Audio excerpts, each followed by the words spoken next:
This is the last part of our review for Grammar Bits Pronoun Review, day number 2. And this is the back of the handout that can be printed by clicking the red link above these screencasts. So for this part, we're looking at what the job of the pronoun is and what type of pronoun it is, and selecting the correct one. So we're going to again use some of the strategies that we've been practicing in class to see how to pick the right pronoun. So Billy and she or her went to the basketball game. I'm going to get rid of this prepositional phrase, and I see that I've got a compound person, Billy and she, or Billy and her, and for some reason when we add that second person in there, it's a little bit confusing. So we read with just our subject and verb. It looks like she went or her went, and I can tell very clearly that it has to be she went, and that's the subject of the sentence, and I know that the subject of the sentence has to be a subject pronoun. The next one, all the skiers followed Carolyn and me or I down the slope. So I'm going to get rid of down the slope. I'm going to get rid of Carolyn because I've got a compound. And would I say all the skiers followed me or all the skiers followed I can tell that me is the right answer, but I also want to know why. So the skiers is the subject. Followed is my action verb. Followed whom? Followed me. So me is a direct object, and I know that object pronouns are allowed to do the job of an object of a preposition.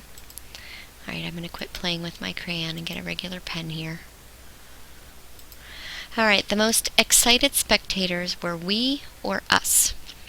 I don't see any prepositional phrases, so I'm going to find the subject is spectators. My verb is were. That is a linking verb. And I remember from studying linking verbs that we can reverse the order of our sentence. Would I say we were spectators or us were spectators? And I know that we sounds better, but I would never accept sounds better as a correct answer, so I've got to know what job is it doing. My sentence pattern, subject plus linking verb, I need some type of a predicate word, and so it's got to be a predicate pronoun. And I know that subject pronouns are allowed to do the job of predicate pronouns. The star we admired the most was she or her. So I don't see any prepositional phrases.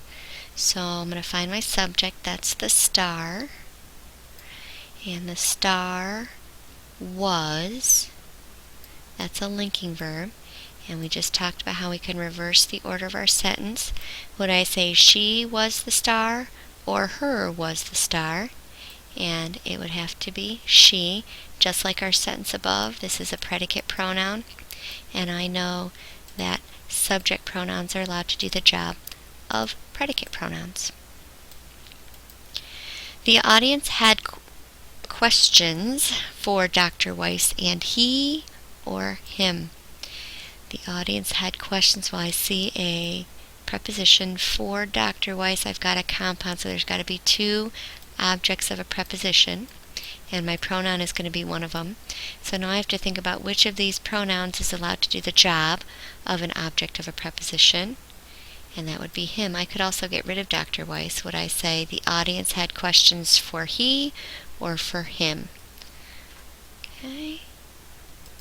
And I know that since it's got object in its name, object of a preposition, I've got to be looking for an object pronoun. Dad gave Mark and he or him a ride to the soccer game. I see a prepositional phrase I'm going to get rid of. And I see a compound, so I'm going to get rid of Mark.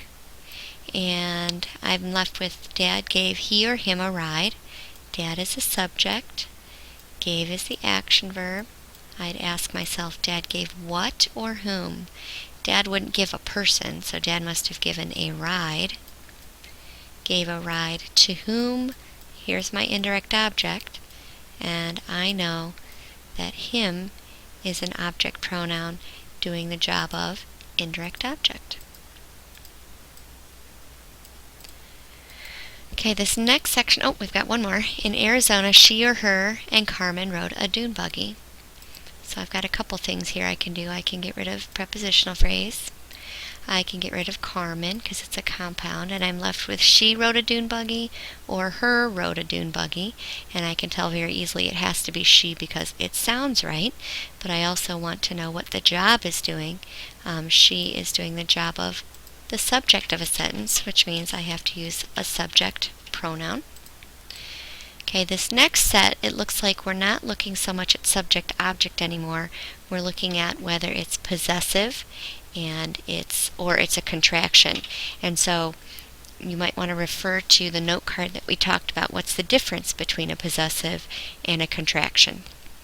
So our strategy for checking whether we wanted the contraction or not is that we would read it with the contraction broken up into two different words.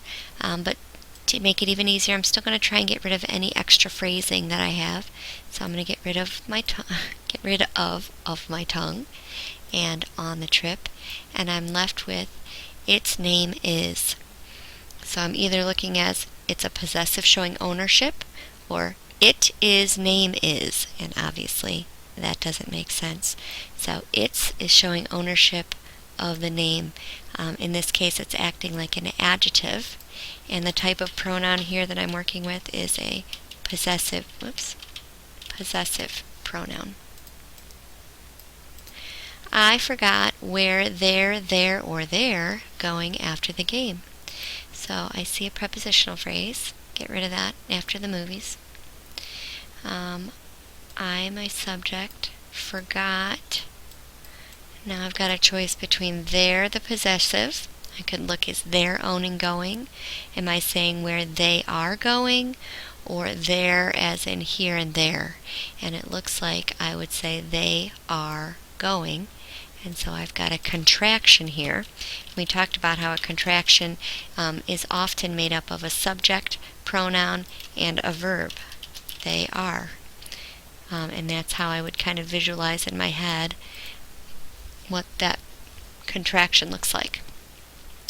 If you're or late again, you're late again, I will have to give you a lunch detention.